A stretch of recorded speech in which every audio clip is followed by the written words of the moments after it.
I'd like to start this event by acknowledging the Gadigal and Wongal people of the Eora Nation, on whose lands Writing New South Wales is situated. I pay respects to their elders, past, present, and emerging. I also acknowledge the traditional custodians and storytellers of all the lands you are joining us from today. Feel free to make your own acknowledgement of country in the chat box if you would like to do that. And now it gives me great pleasure to welcome Benjamin Stevenson, literary agent with Curtis Brown and award-winning stand-up comedian and author. Benjamin, we should perhaps clarify that Benjamin Stevenson is actually only one of your names. Yes, my name, Benjamin Paz, is my actual name. Benjamin Stevenson is my pen name. What made you choose a different name for your writing? I didn't really choose it. I started writing books 5 years ago, and then Benjamin Stevenson was my name, and then I got married and I took my wife's name. So Benjamin Paz is my new name. And it was like a good opportunity to draw the line in the sand between the agent me and the writer me. So I thought I wouldn't change the name on the books and keep that the same. Yeah, once you've got a brand, you kind of want to keep it, don't you? Yeah. Yeah. I think we have a lot of writers in the room, and I think they'd be really keen to hear from you about what literary agents do for writers. Yeah, absolutely. So, I mean, our job is to basically, at its core, be a writer's biggest champion for their books. You know, we want to make sure that you're finding the readers that you deserve, that your works deserve. And in a practical sense, what that boils down to is that our job is to exploit, in the positive sense, the rights in your work. The rights in the work are sort of split up into many different areas. There's the print books that you get on the shelves in the library. There's the in the bookshop or the library. There's audio books. There's film and television rights. There's stage rights. There's a whole bunch of rights that comprise a book before you've even put it on the paper. So an agent's job is to find the best places for all of those rights so that you can have a long-lasting career. Personally, for me, as an agent, what my goal is to set up the building blocks of a long career. So I think some of the buzzy stuff that agents get to do, which is thrilling and fun, and the big sort of press making auctions and advances and stuff, is very exciting. But a consistent build of a long returning career is what I'm looking for all of my authors. So that's what I hope to provide. And the way to do that is to diversify the income streams so that there's lots of different ways in which that author can continue to write, hopefully for a career rather than just focusing on one book. We'll come back to those rights that you're talking about a bit later. You might think somebody who's a literary agent would come out of the literary world or perhaps the law, but your professional background is very different, isn't it? How did you start your career? Yeah, I mean, I sort of came at a roundabout way. I did an arts degree and then decided that I didn't think I'd get a job in the arts. So then I was an engineer, and then I did stand-up comedy for 15 years. But then I worked my way back around, and I always knew I wanted to work into publishing. It was just finding that in for me.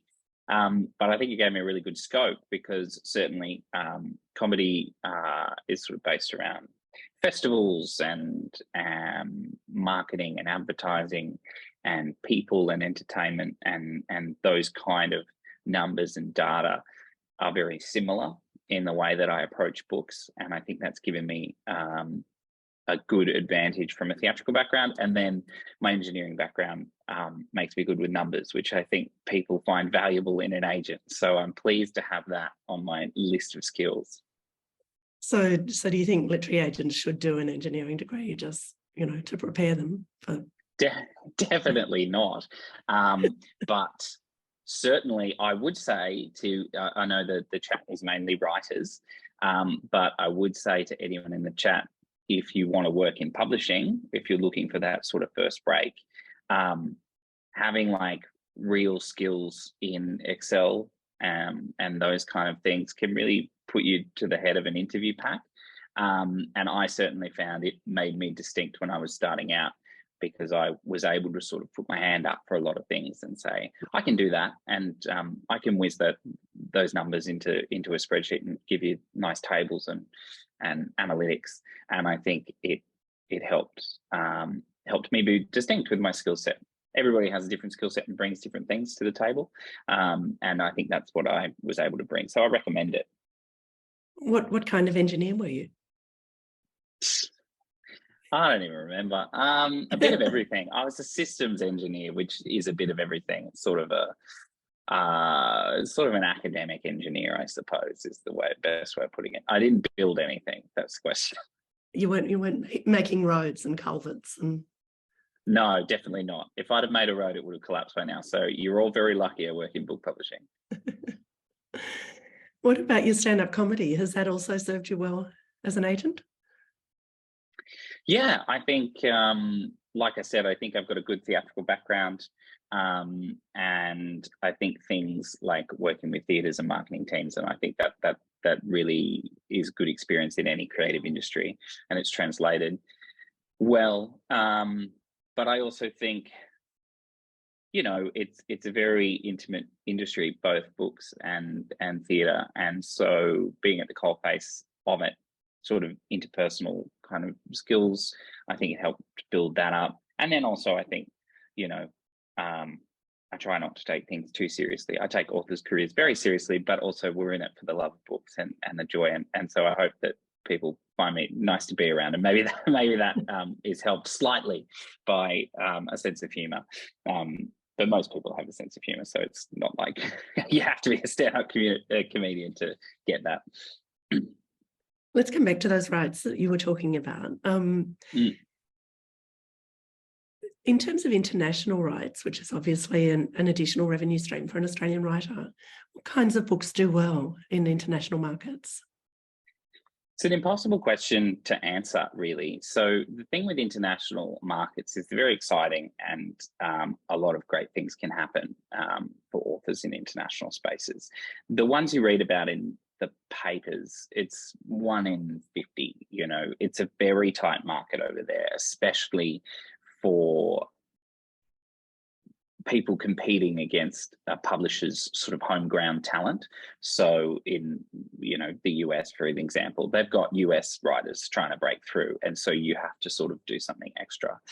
The stuff that's working, objectively on a sort of genre front, crime and mystery continues to work, but is tightening. I think that non-fiction from Australia sort of has to come from a global position, possibly with a platform on social media that the international publishers can connect with. Also, I think, on crime and mystery as well, it's quite popular in Germany at the moment, I believe. Graphic novels and sort of that kind of TikTok style book are also starting to pick up a little bit. And I think there's a sort of feel-good, uplit kind of tone, uplit being the term that we use for literary novels with a commercial hook. So plottier literary novels. So that's what's kind of working. But I think what's really working is freshness, a uniqueness of voice, a unique approach that people haven't seen before. And that's what causes excitement internationally, because in every genre that you name, by the time you write to a genre, and this is the advice that I give every author, you should never write the books with the goals to try and place it overseas or think about breaking into the US or whatever.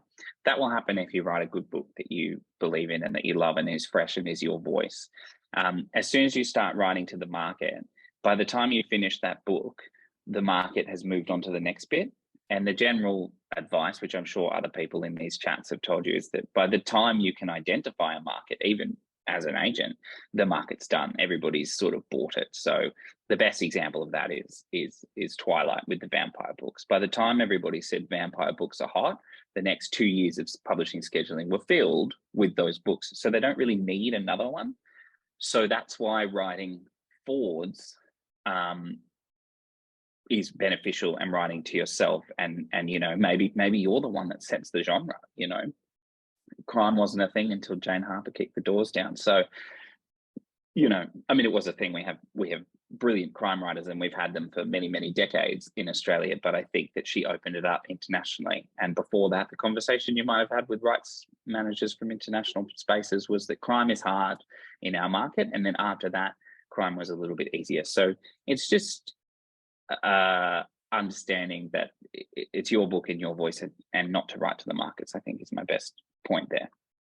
Yeah, I think that happened with 50 Shades of Grey as well, didn't it? That lots of people Absolutely. saw that and started writing copycat things, and by the time they finished them, the market had moved on to something else. You sort of have to have that book ready. So when it cracks, when a genre cracks open, there's absolutely opportunities. But the people best placed to pounce on them are people who say, I've just finished a book and it's in that space, rather than I'm going to start a book in that space, because it takes you, I mean, it takes me 2 years to write a book. So, you know, even if you're really fast and write it in 9 months, you're still sort of behind it, which is a positive thing as well. You know, there's opportunities all over the place, and you can be the one to break them open yourself. So I think that's a better investment in time. Screenwrite, so there are more opportunities with all the different streaming platforms looking for content? Yes, it feels like an energetic market at the moment.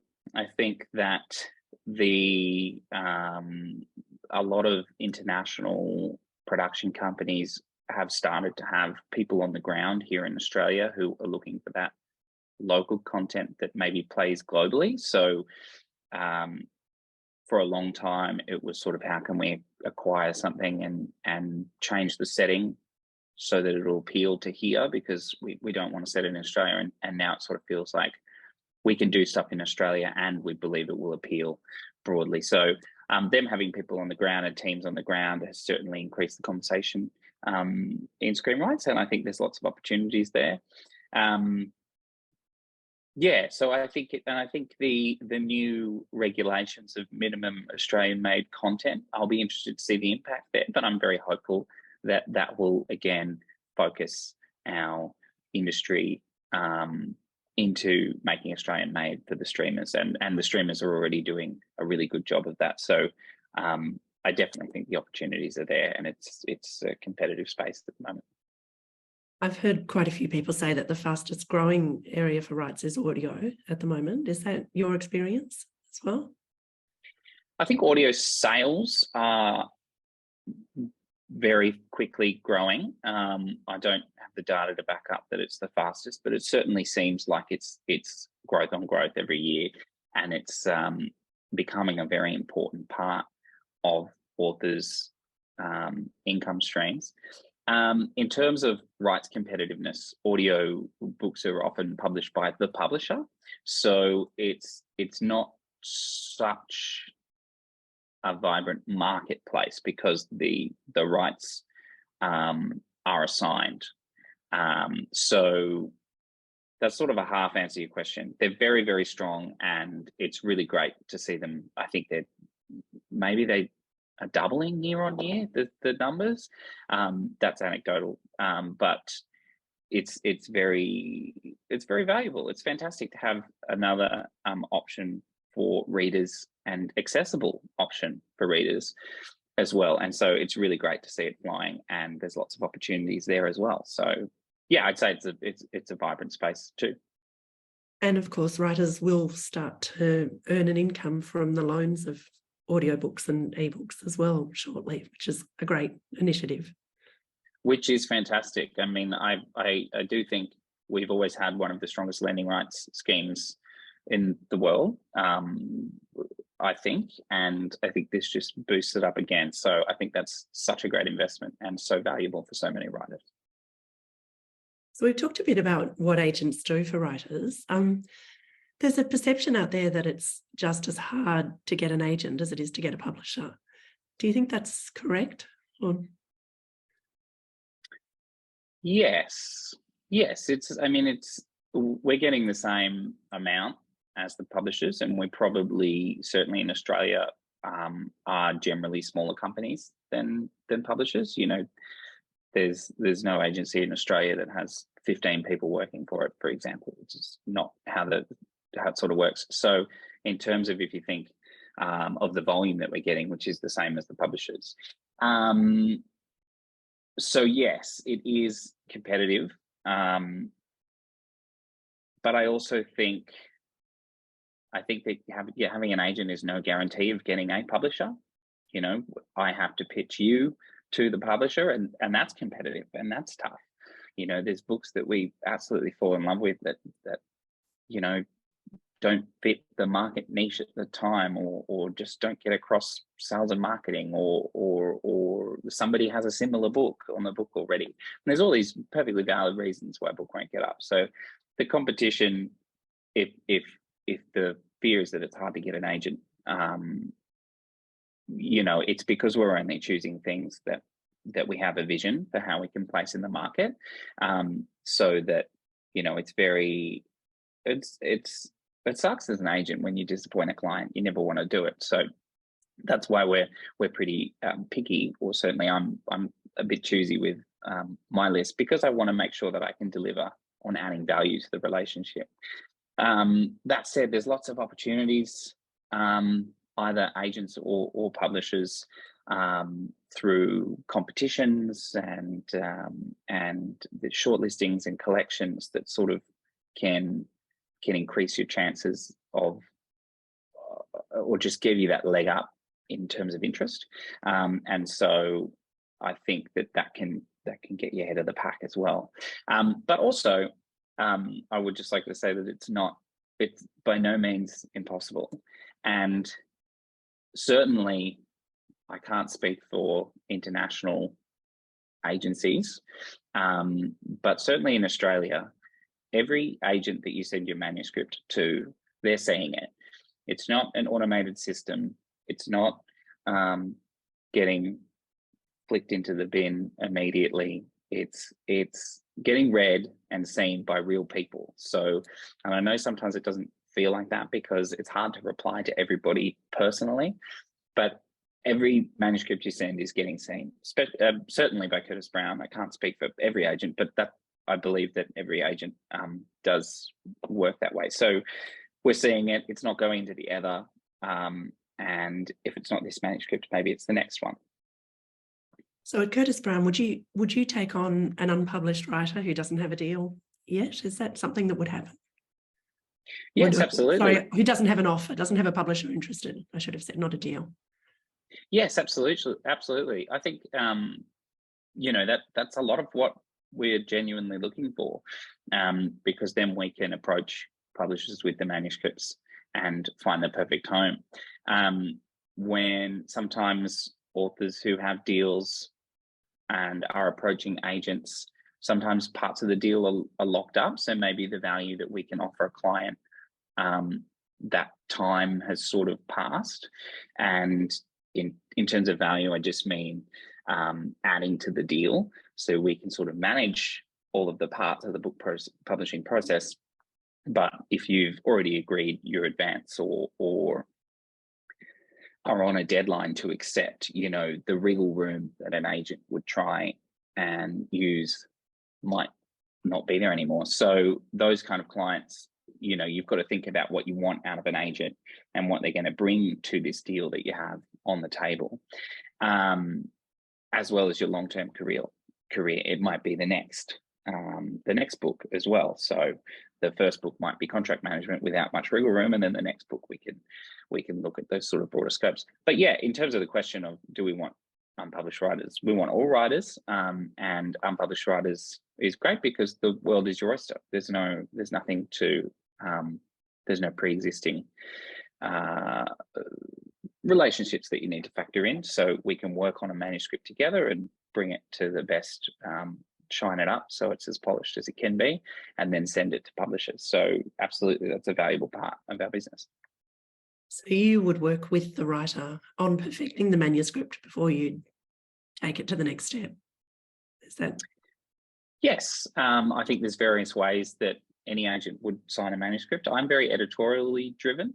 So what I will you can basically, a manuscript can come in, you can love it immediately and you can sign it up, or you can see a manuscript that has potential to it, and you can sign it up there and then do the editing as a client-agent relationship before you send it to publishers. Every manuscript needs a different amount of editing. Or, there might be a manuscript that has the vision sort of there, but we might do the editorial feedback before committing to an agent-client relationship, to see what you can bring out in the manuscript. So that's called, I think, if you, the Americans call it revise and resubmit, which is not a term that we often use here, but writers may be familiar with it from forums. And I'm very editorially led, so I'm quite a fan of the revise and resubmit. It means that we're interested in the book.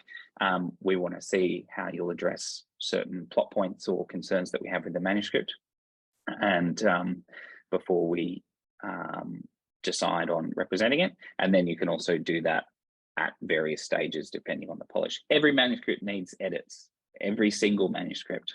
And whether I do them or the publisher does them, or you do them yourself before you send to agents, every person that looks at it is going to have a different opinion and thought. And so it's never a criticism when it's not quite right for us at the moment, but have you considered interrogating this plotline or character more? And we think that might give us a chance. A perfectly valid response to that is, no, I don't want to change the book, and that's fine. It just means you're not the right fit together with the agent.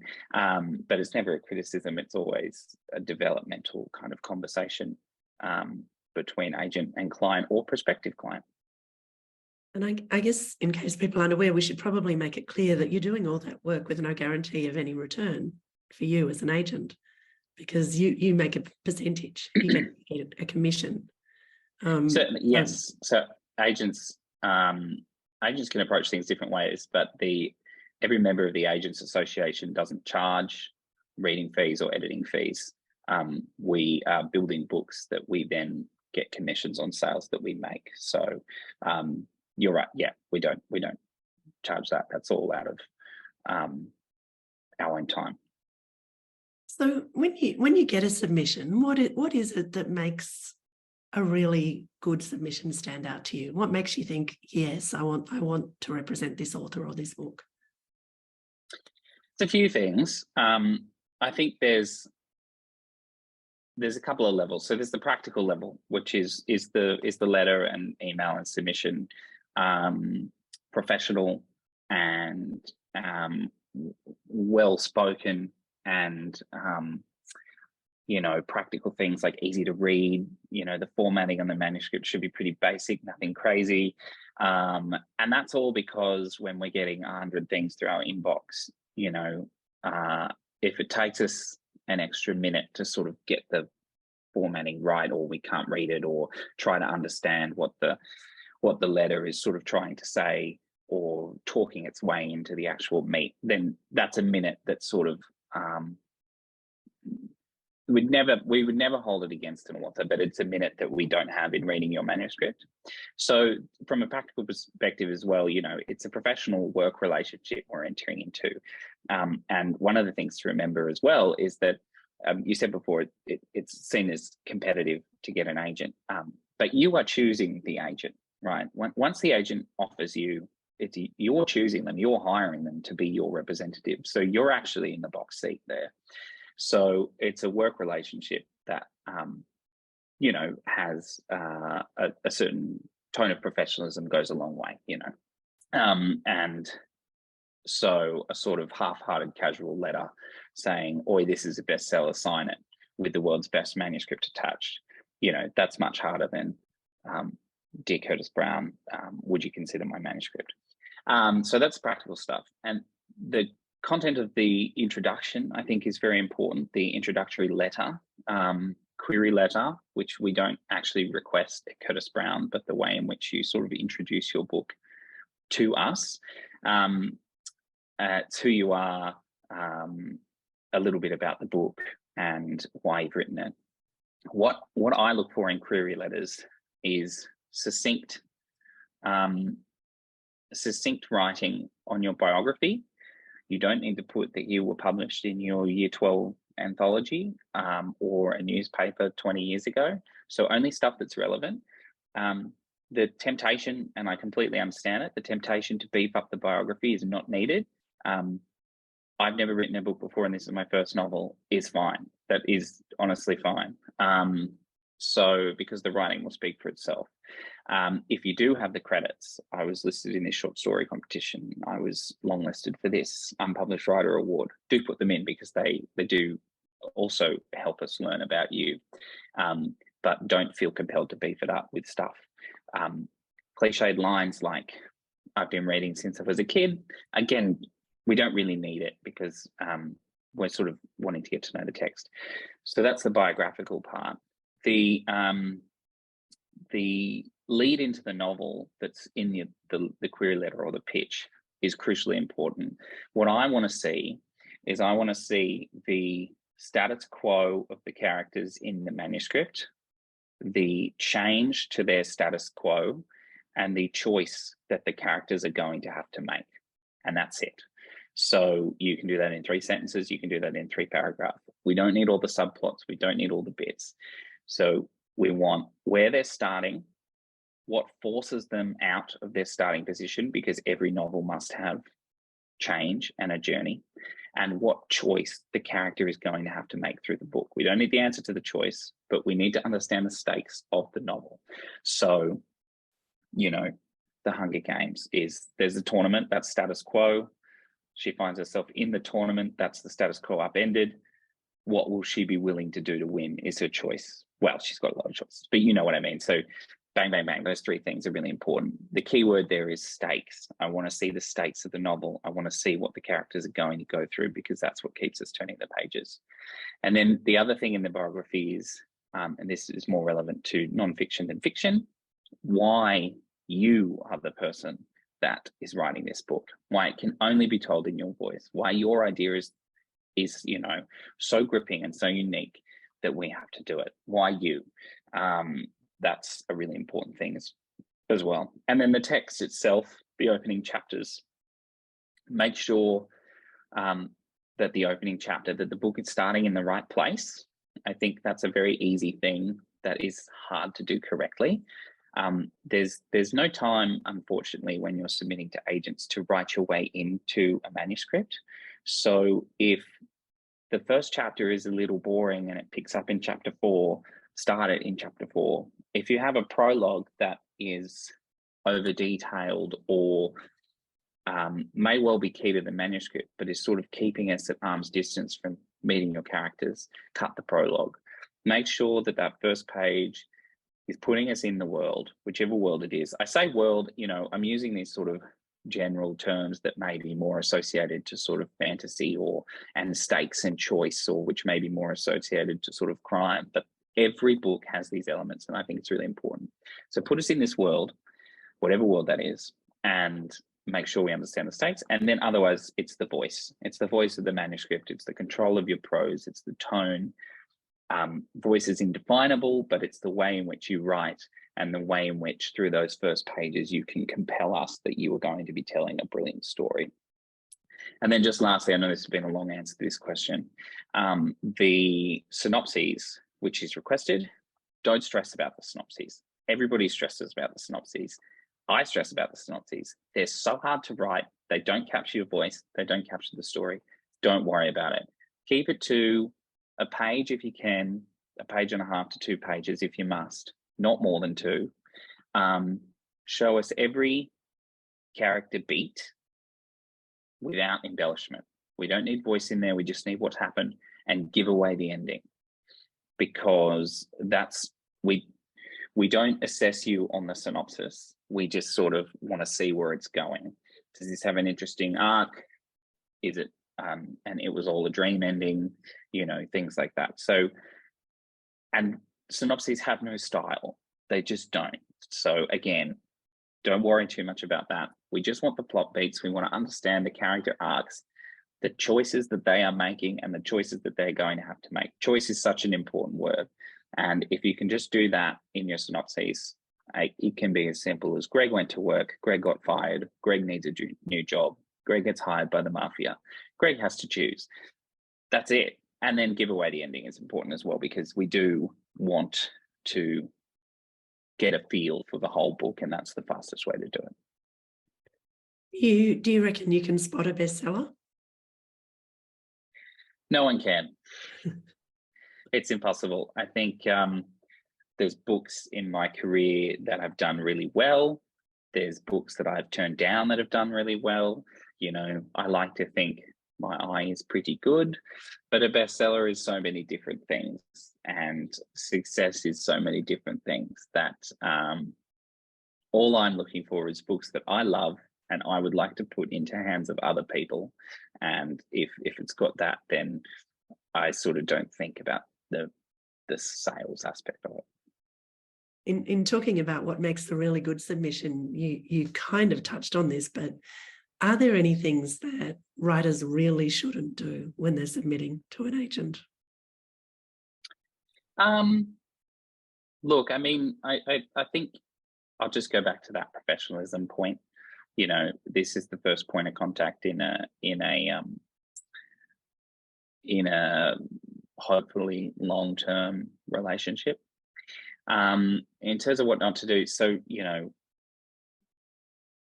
sort of a resentment or a bitterness to other people you've submitted to, or trash talking other authors. You know, I read this book and I'm better than it and you should publish me. You know, I understand that a lot of people that are submitting to agents have probably submitted to many before, and I understand that being rejected is not fun. But just sort of, that's not the way to go about it, because you never know, that might be a client of mine or a friend of mine or one of my favorite books of all time. And it's just focusing on your own work. You know, a bit of, I wouldn't swear in a query letter.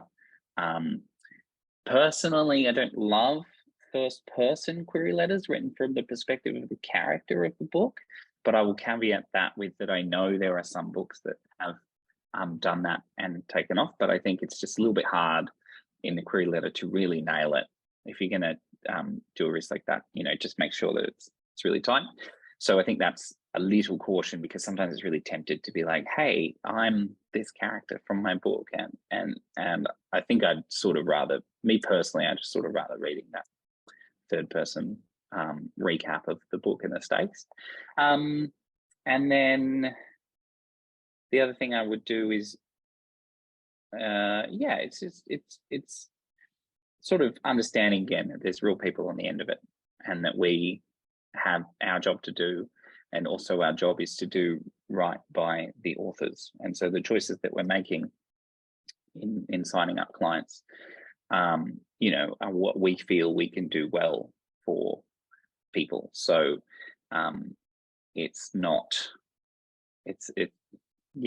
we're real people. Just keep that in mind. I think that's the important thing. Yeah, I mean, every writer has to deal with rejection at some point, and learning to deal with that graciously is a really vital part of building a career in this world. Absolutely. Write the email. This is general advice, published, unpublished. Write the email, go to bed and reread it in the morning and see if you're going to want to send the whole email or which bits are important to you. Whenever I get an edit from my publishers who I trust and adore, I put it in a drawer for 2 weeks, because I read it, I put it in a drawer for 2 weeks, and then I read it again, because you're too close to your own work always. So any strategy that you can have to find that distance and to sort of assess, all right, there's some, I'm disappointed by the outcome of this interaction. There's some useful feedback in here, is a stance you can take from a perspective of a little bit of distance, rather than, and I feel this all the time, like I said, first day you get an edit, every author's opinion is, I'm a genius and it's not been recognized. And I get it. And that is a true feeling. And a little bit of distance can sort of help you think, okay, what can I learn? What can I pull from here? And then how can I improve myself as a writer? Because it's give and take between everybody. Yeah. I was listening to you talking about the introductory letter and the pitch, and I know a lot of people have started using ChatGPT and other AI platforms to write job applications. Do you reckon you're getting any AI originated submissions? It's a good question. I don't think we've seen any yet. I don't know. To be honest, I hadn't really thought about it in the context of the letter. Look, if it helps you do the structure of the letter, and okay, here's the sort of structure. Hi, my name is paragraph 1, etc. Then it helps you do that. But I don't think I've seen any submissions like that, because I think that you can't capture voice. Again, I can't even define what voice is, but I think you can't capture it in the actual text. So no, but it's a very interesting topic, and we're all talking about it, and curious to see its impact, both positive and negative, on writers themselves and the industry at large. So it's interesting. I'll keep an eye out. Don't send me them for the writers in the chats. Don't send them to see if I notice that, because yeah, it's not a challenge. Yeah, no, I think that's good advice. I suspect the audience wouldn't forgive me if we didn't mention your own writing.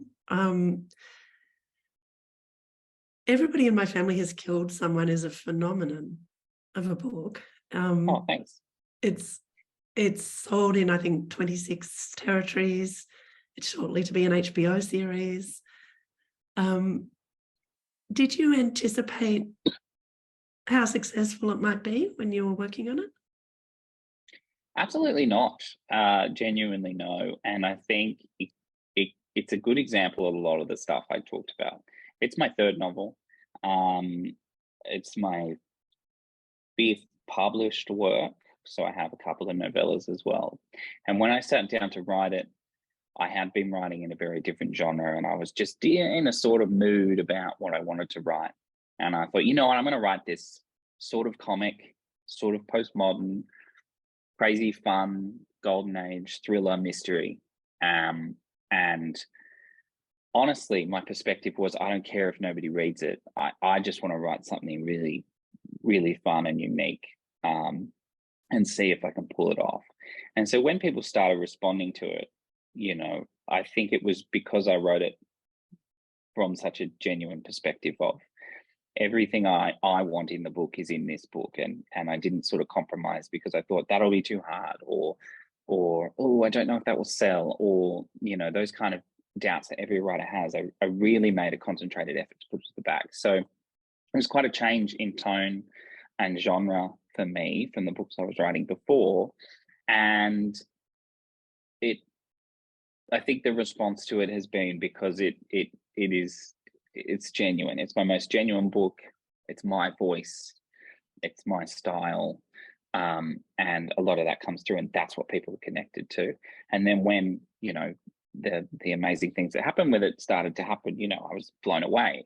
It's just, I know from working behind the scenes how rare things like that are for any book. And I certainly don't have an inside track working in the industry and writing. Like I said, it's my 5th book. I'm a jobbing writer. I just wrote day to day, and I'm still at my day job, and because I love it, and I love working with writers and stuff. So, I knew how rare it was when the interest started coming in, and then when it kept coming in. So, I think it puts me in a great position to sort of think about how I approach that and think about how I can help writers as well. So I'm really grateful for that. But yeah, it was completely unexpected. That was a long answer to a short question. Sorry.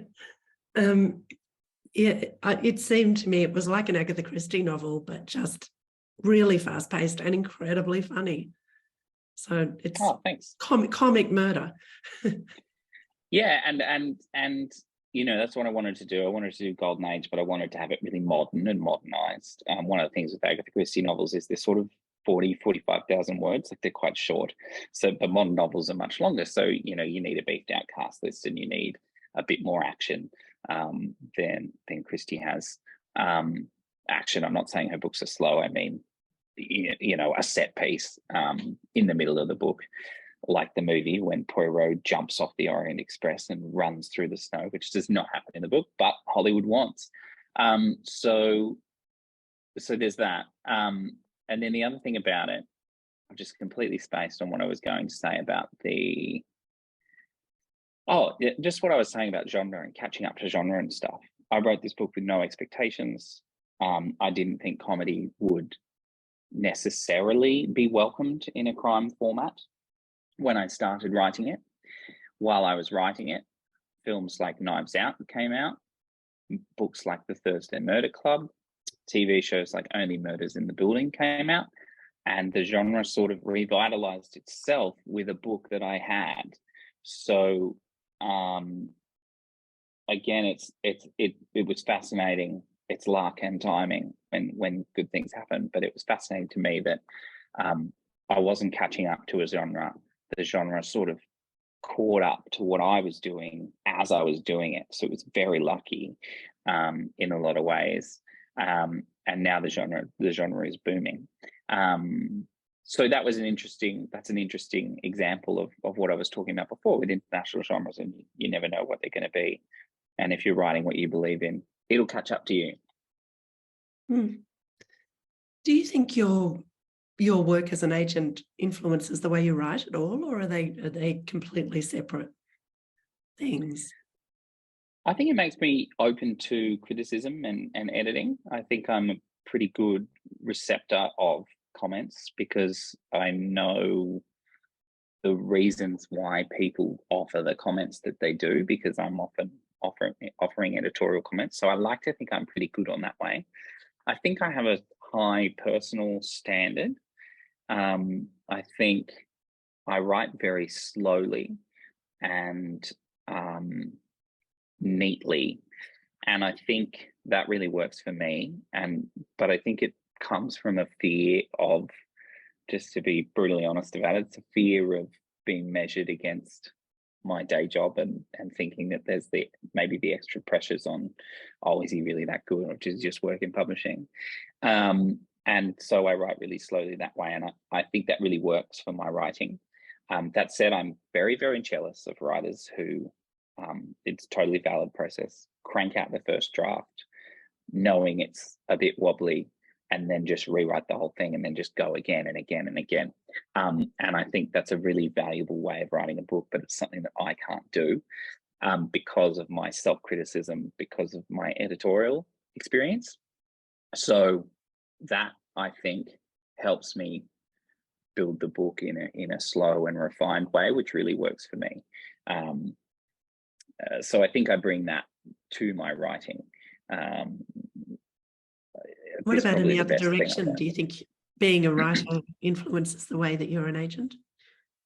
Absolutely. I think I have a lot of empathy for my clients. I hope that I can sort of talk them through what's going on in their career or their lives from experience, which I think I hope is really valuable, and an understanding of what they want and what it feels like to go through the publication process, you know. And like I said, this is my fifth work, so I've had books that have done well, and I've had books that haven't done as well, and I think it's useful for me to lead by example of, this is what the first thing I said in this talk was that I'm interested in people doing building blocks of careers, and I like to think I have that example myself, and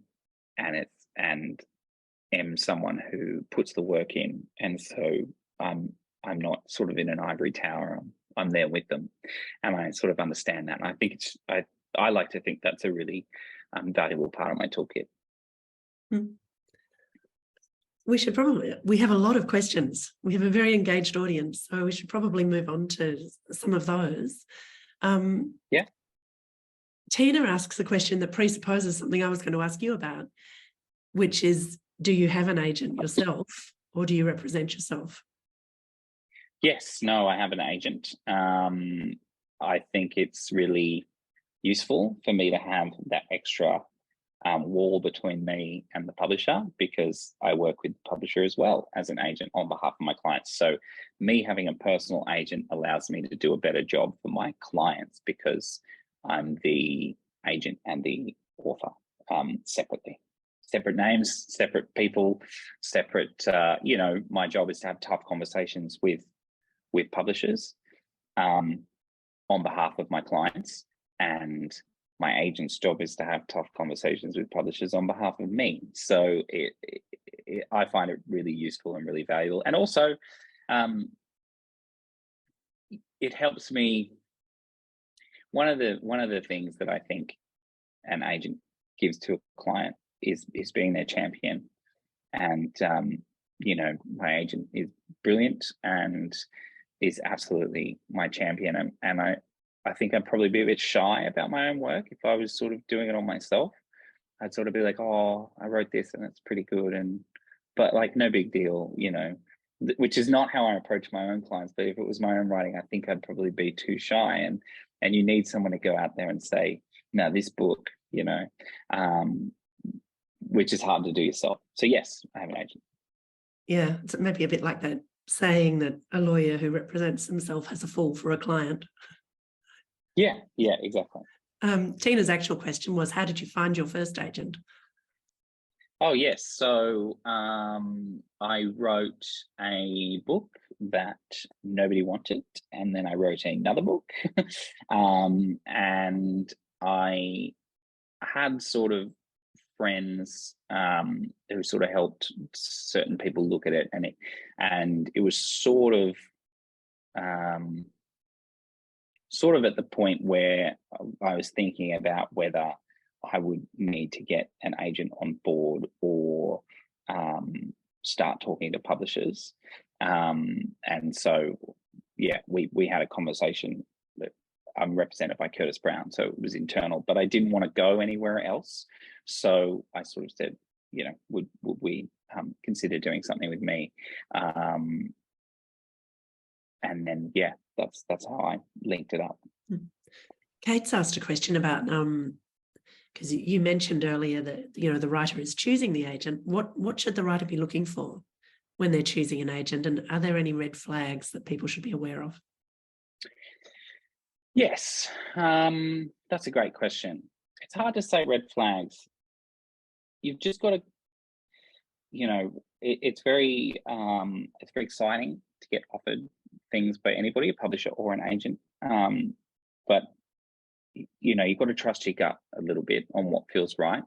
What you want is a good connection with the agent. Feel like they've connected with your work and enjoy your work, and have a vision for how they might place it or where they might go with it. So that might be a good question, is sort of, where do you envision this book, or what sort of titles do you see it sitting alongside?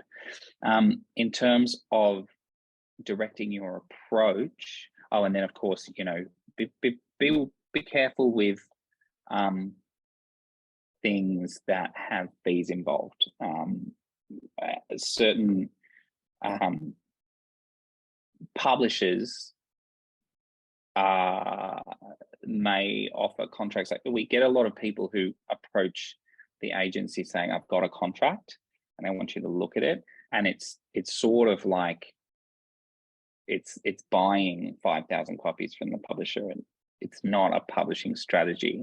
And that may work for a lot of people, but it's sometimes it's dressed up as a publishing offer. So just be careful if there's fees involved. There are certainly valid fees to charge.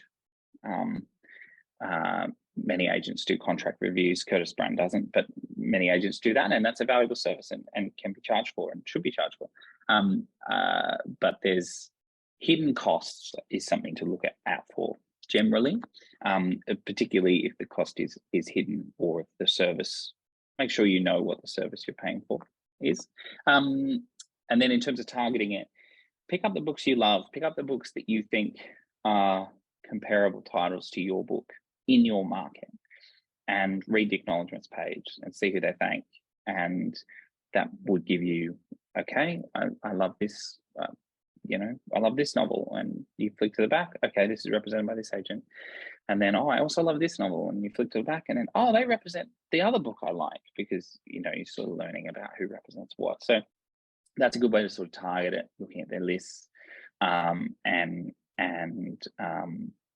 finding that their interests align with your interests.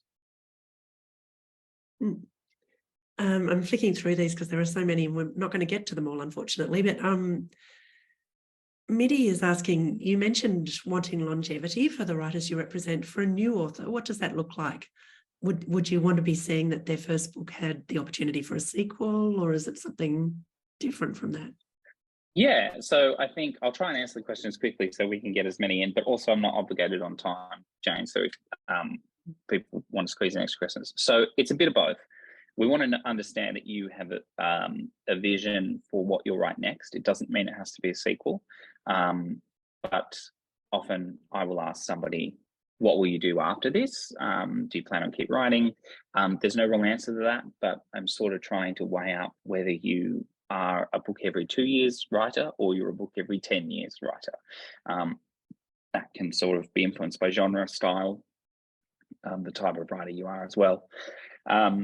And then in terms of longevity, I think what I'm talking about is writing is a job, and you can look at the average income statistics for an Australian writer, and it's not a lot of money. And so the idea that write a book, sell a book, retire doesn't exist. And I want people to be understanding of the work that they're going to put in long term. And what it's about for me often with debut writers is getting the right publisher that's the right fit for your book, making sure that book does consistently well. If you sign a small deal and it earns out and you earn royalties and then you sign the next book, that's a good result. And you do that 5 times and then you've got 5 books earning you royalties. And that's longevity. So it's less about promising the world or big money or big right sales than it is about understanding you as a writer and how you build those building blocks into a career. And a career is made of many books, not one. So it doesn't mean you have to walk in and say, I have a trilogy, but it does mean, here are my ambitions, here's what I would like to do, and how can you help me with those? And that will help you connect with us, and we can figure out if we have a good working partnership. Lisa's asked if a published author approaches you to represent their second novel, how important are the sales they achieve for their first novel? Is that going to influence your decision? Look, it's not a deal breaker. We would look at them just to inform ourselves. There's a lot that goes into that consideration, though. Do the sales properly represent what the book should have gotten? Are the books intricately linked? That can sometimes be a little bit trickier. But look, it's about the writing and the quality of the writing and the voice, as I said. And if I'm taken by a book, low sales numbers on previous books aren't going to impact my decision. But we know that publishers look at them. We know that people, sales teams, bookshops in their reordering, we know it's part of their strategy. So it would be disingenuous of me to say that we wouldn't look at them. But it's quality of the work. If you're on your second book and you're seeking representation, also think about the value that an agent can add to you. If the contract is sort of locked in, or there's sort of option clauses or things in your contract, then that's something we also take into account. Again, none of it's a deal breaker, but we want to look at what we can, or me personally, I want to look at what I can add to your career. I wouldn't just want to sign up on a deal you already had that I couldn't supply any value to as the second book in a second book contract, for example. So we look at everything, but yeah. This is not a question, but I'm just going to throw it in. Before we started talking about your book, Kate had commented, are we allowed to talk about how great your novel is and how much we're looking forward to the next one, or is that off topic? I thought I'd just throw that in. We've also got a question from Hayley Scrivener, who is part of that wave of rural noir crime. Won the debut dagger this morning, or the gold dagger, or the something congratulations, dagger. Hayley. Congratulations, Hayley. She's saying she works with people as a writing mentor. Are agents open to letters of recommendation from established writers? So would she be adding something of value if she put in a good word for the writer's writing when they pitch to you? Yes, absolutely. I think that certainly helps us. Again, if it's someone we trust or whose taste we trust. Personally, just in the current example, I follow Hayley's little book snippets on Instagram, and I can tell that her and I have similar tastes. So if it had a recommendation from a writer, then that helps us sort of piece things together. One of the things I would just be careful on in query letters is if you've had it professionally edited and that comes with a recommendation. If you've paid for the edit, which is valuable, editors are providing a valuable and paid service, and it's very, very useful in developing a book. But if you pay for the edit, then maybe don't put their praise in it, because you guys have worked on I phrased that incorrectly. If an appraisal, it depends if the appraisal is where it comes from, I think.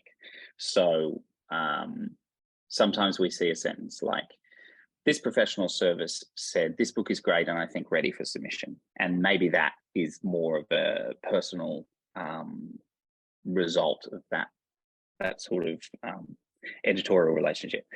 But yes, absolutely.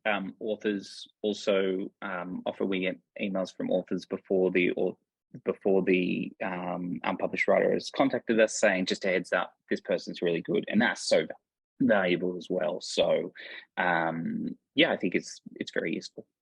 We've had a few people asking if there's an upper age limit, if older writers can have a debut book. Yeah, no, there's no upper age limit at all. I don't think it's ever been held against anybody. If you've written a great book, then we're going to connect with it. So no, we don't hold against people.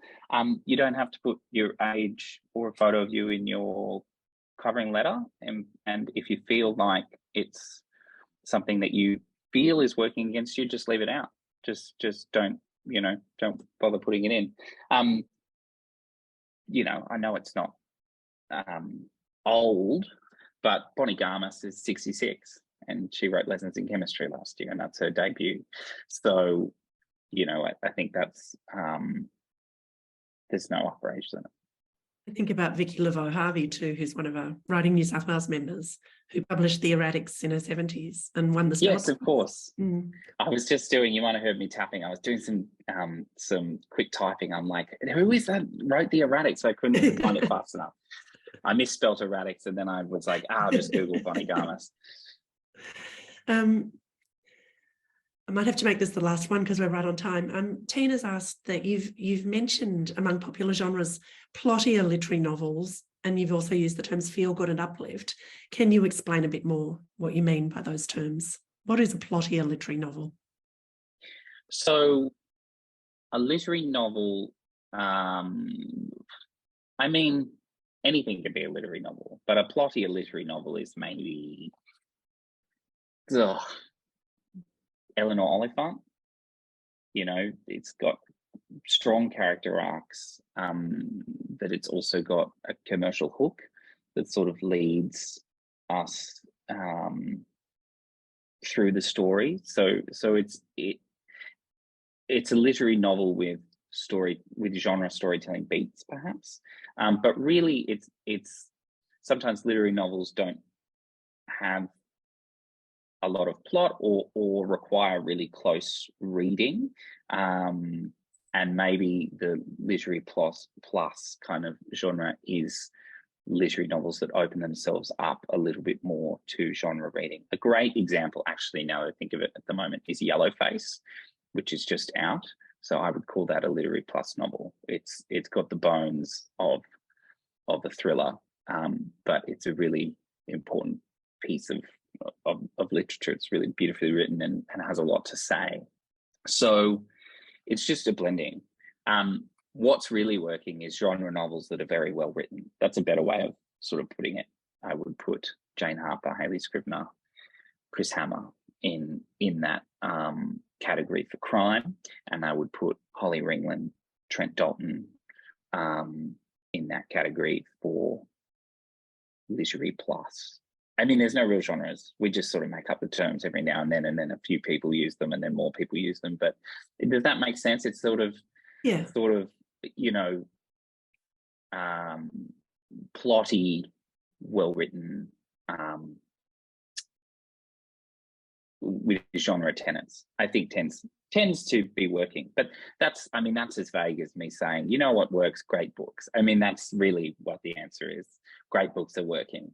And I think there's a little niche for what we're calling literary plus at the moment, whether that, you know, is a genuine genre or if it's just great books, then that's for the reader to decide. I think that's a good point to end on. Great books are what works. And I'm sorry to all the people whose questions we didn't get to. That is all we have time for today. Thank you so much for joining us, and a very big thank you to Benjamin for chatting with us today and sharing his knowledge. Thanks everyone for taking your lunchtime and listening to me. Appreciate it. Our next First Friday event will be on Friday, 4 August with Winona Byrne, who's the head of literature at the Australian Council for the Arts. Stay tuned for more information about that. Our newsletter, which comes out every Monday, is the best way to stay up to date on our events and courses. Thanks again for joining us, and we hope to see you at another Writing New South Wales event soon.